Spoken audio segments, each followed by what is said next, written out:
साइटों को नष्ट कराया, दूसरे बहुत बच्चों का कत्लेआम कराया, और तीसरे उसने जो है जो धर्म के केंद्र थे उन धर्म के केंद्रों को अधिग्रहण कर लिया। बाबा साहब डॉक्टर अम्बेडकर संविधान दिए, बड़े जद्दोजहद के बाद दिए, बड़ी मुश्किलों के बाद संविधान लिखने का मौका मिला, और संविधान में उन्होंने जिन्हें कहा गया था कि इनकी कोई जमीन नहीं है अपनी, बाबा साहब ने खुद कहा कि मेरा अपना कोई जमीन नहीं है। जिनकी अपनी कोई जमीन नहीं थी, जिनका अपना कोई घर नहीं था, खाना बदल जिंदगियां जीने का काम करते थे, इंसान के रूप में पैदा तो हुए थे लेकिन पशु जिंदगी जीने के लिए मजबूर किया गया था उन्हें। डॉक्टर अम्बेडकर की जब कलम चली तो उन्होंने नागरिकता का अधिकार दे दिया, अनुच्छेद 5 से लेकर के और 11 तक भारतीय संविधान में व्यवस्था दे दिया। और जिस देश में न जाने कितनी यातनाएं हुई होंगी, पशु जिंदगी जीने के लिए मजबूर थे, सड़ा हुआ मांस खाने के लिए मजबूर थे, उम्राबाद होकर के लोगों ने खाया है, सड़ा हुआ अनाज खाया है। बाबा साहब डॉक्टर अम्बेडकर की जब कलम चली तो उन्होंने अनुच्छेद 12 से लेकर के और 32 तक भारत के प्रत्येक नागरिकों को मौलिक अधिकार दे दिया।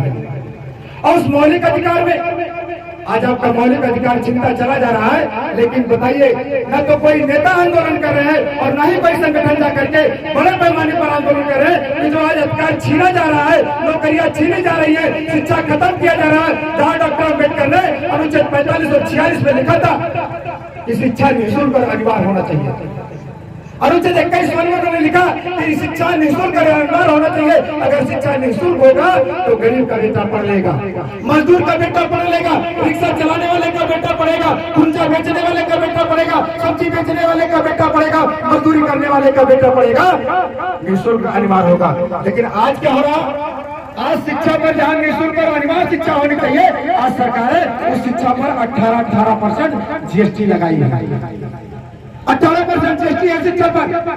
जहाँ बाबा साहब चाहते थे कि निःशुल्क और अनिवार्य शिक्षा हो, वहाँ 18% जीएसटी लगा। बाबा साहब डॉक्टर अम्बेडकर ने जब कहा कि शिक्षित बनो, क्यों कहा? इसलिए कहा कि डॉक्टर अम्बेडकर एक तरफ खड़े होते थे और सैकड़ों लोग एक तरफ होते थे, लेकिन डॉक्टर अम्बेडकर अपने अखंड बुद्धिमत्ता के उनकी बातें मानी जाती थी। इसलिए उन्होंने कहा कि शिक्षा में वो ताकत है कि सारी दीवारें तोड़ी जा सकती है।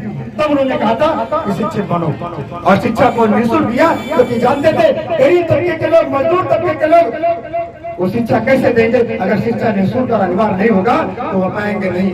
लेकिन आज सरकारें जैसे सरकारें बनी तैसे उन्होंने नई शिक्षा नीति लागू की और नई शिक्षा नीति लागू करके शिक्षा महंगी कर दी। अब बताओ, गरीब का बेटा पढ़ पाएगा? नहीं पढ़ पाएगा।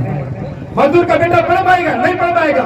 सब्जी बेचने वाले का बेटा पढ़ पाएगा? नहीं पढ़ पाएगा। मैंने पेपर में पढ़ा था कि गोरखपुर का एक महिला थी, उसने कंडा बेच करके और अपने बेटे को डॉक्टर बनाई।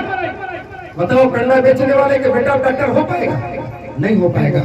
करोड़ों करोड़ रुपया लगते हैं डॉक्टर बनाने में, मास्टर बनाने में बहुत सारे रुपया लगते हैं, कोई पढ़ा पाएगा? क्योंकि आज शिक्षाएं इतनी महंगी होती जा रही है, इतनी महंगी होती जा रही है कि आप नहीं पढ़ पाओगे और नहीं कुछ बन पाओगे।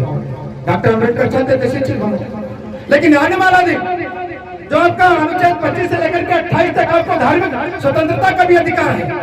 आज आप बहुत बिहार खोल ले रहे हैं, अपने धर्म के केंद्र खोल रहे हैं, लेकिन अगर संविधान आपका नहीं बचा तो धर्म का केंद्र आपका नहीं बचेगा। ये पूरे दावे के साथ कहता हूँ, क्योंकि सम्राट अशोक ने 84,000 बौद्धिस्ट बनवाए थे धर्म का केंद्र। अब पुष्यमित्र शुंग का काल आया, उसने सब कुछ अधिग्रहण कर लिया। आज खुदाई में बहुत सारे लोग बताते हैं कि बेहल का बौद्ध विहार यहाँ तथागत बुद्ध आए थे, बस्ती में खीरी घाट में तथागत बुद्ध आए थे, बड़े वन में आए थे, मौर्या घाट पे आए थे। बहुत सारे इतिहास मिलते हैं तथागत बुद्ध के आने का।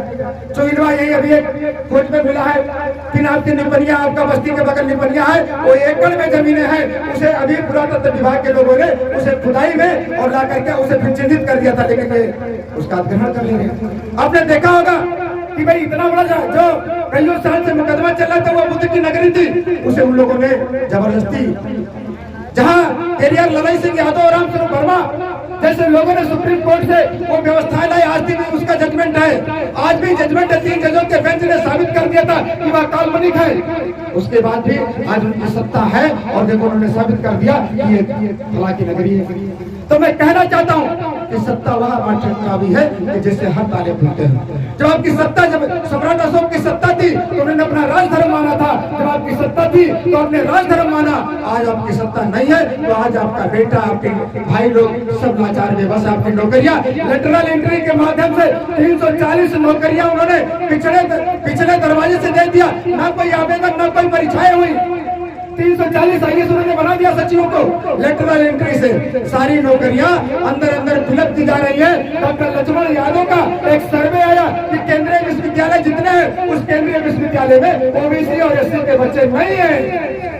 आप बताओ, जब आपके वहां नहीं है प्रोफेसर, फिर कौन आपकी मदद करेगा? डॉक्टर लक्ष्मण यादव 100 में 96 नंबर पाने वाला व्यक्ति, उसे निकाल दिया जाता है और उसी जगह पर 53 नंबर पाने वाले व्यक्ति का सिलेक्शन कर दिया जाता है। तो आने वाला वह दिन दूर नहीं है कि जहां लोगों ने पौनी पर्चा बनाया था, कुर्मी बहार बड़ाई पासी चमार बिंद कहार को जहां लोगों ने पौनी पर्चा बना करके दास और गुलाम बनाया था, वही डॉक्टर अम्बेडकर की जब कलम चली तो उन्हीं पौनी पर्चा को अपनी कलम की ताकत से संविधान की व्यवस्था करके उन्होंने डॉक्टर इंजीनियर आईएएस आईपीएस बनाने का काम किया है, पार्लियामेंट में भेजने का काम किया है। डॉक्टर अम्बेडकर का ये अगर मनाने की जरूरत है तो उन्हें पढ़ने की भी जरूरत है और पढ़ करके वह व्यवस्था कायम रखने की जरूरत है, वरना आने वाला दिन आपका बहुत ही दुर्दिन का होने वाला है। आपको महरूम कर दिया जाएगा, आपको अधिकारों से वंचित कर दिया जाएगा, आपको शिक्षा से वंचित कर दिया जाएगा। आप देखते होंगे कि गरीब के मोहल्ले में शराब के तो ठेके खुल रहे हैं, गरीब के मोहल्ले में शराब के ठेके खुल रहे हैं, लेकिन अभी आपको राजकीय विद्यालय इंटर कॉलेज और हाई स्कूल खोलना होगा तो आपको बस्ती मिलेगा। राजकीय इंटर कॉलेज हाई स्कूल आपको बस्ती में मिलेगा, डिग्री कॉलेज आपको बस्ती में मिलेगा अगर राजकीय खोजेंगे तो। ये मैं नहीं कहता कि जो बगल बगल लोग दुकान अपने डिग्री कॉलेज इंटर कॉलेज खोले वो राजकीय नहीं है, तो सरकार को मुहैया करानी चाहिए निःशुल्क रहनुमार। आज वो आपको बस्ती में मिलेगा, 40-40, 50-50 किलोमीटर दूर मिलेगा, लेकिन शराब का ठेका कहाँ मिलेगा? आपके दरवाजे पर मिलेगा, आपके मोहल्ले में मिलेगा। और हमारे समाज के लोग पी करके और मस्त भी है, शराब पी करके मस्त भी है। हम अपने बच्चों के लिए खुद त्याग नहीं करते हैं। तो डॉक्टर अम्बेडकर का सिर्फ जयंती बनाने से काम नहीं चलेगा।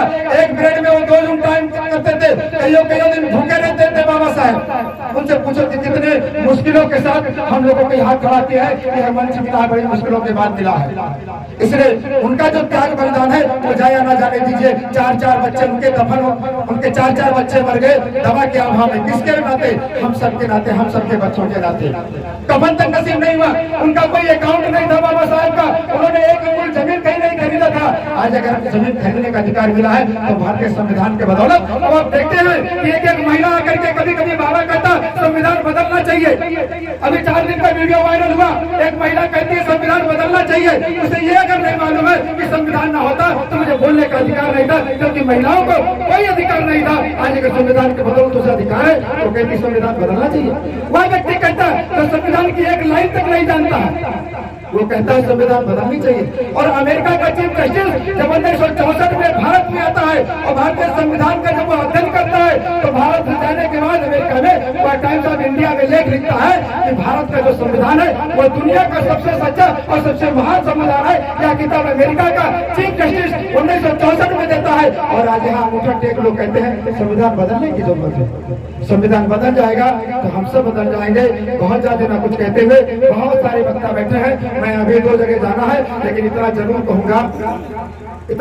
कहूंगा कि महापुरुषों का त्याग बलिदान जो है जीवन के अंतिम सांसों तक लड़ता रहूंगा। इन्हीं शब्दों के साथ जय हिंद, जय भारत।